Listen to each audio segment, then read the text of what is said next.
Yesu ashimwe cyane. Haleluya. Hari abantu uno munsi muri kino gitondo ushobora kuba wumva ubuzima bwawe buri menase, ukumva ubuzima bwawe ibintu uriko biracamo, ukumva ubuzima bwawe wari uzi kuri kuragenda vers destination uri kurajanamo n'Imana, ariko ukumva umenga ibikubloka n'ibikubuza byabaye byinshi. Ni kangahe mu buzima usengera ngo Imana iguha akazi ukakisonzeshereza ukakaronka, ariko maze kukaronka ugasanga akazi karimo amananiza, ukagira uruhagarara n'ibibazo byinshi kurusha uko wari ufise ibibazo kiri umushomeri. Waza gusenga ukavuga ngo mbega Mana si wowe wampaye kajya kazi.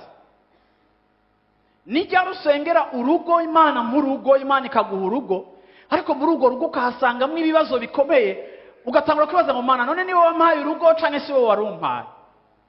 Yes, Imana irashobora kuba ari iri kiragutwara, ariko kandi uko ibibazo bihaguruka ntibisobanura absence y'Imana.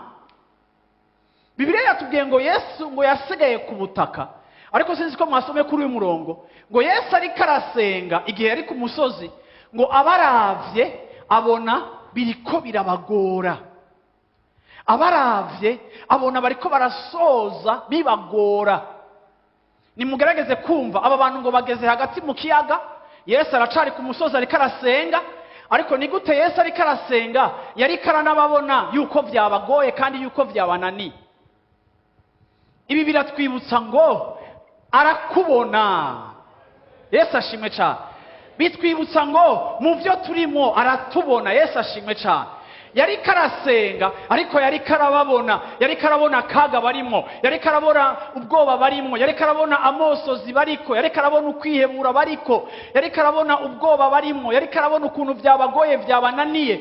Ntiyari kumwe nabo, ariko ako kanya yari karababona.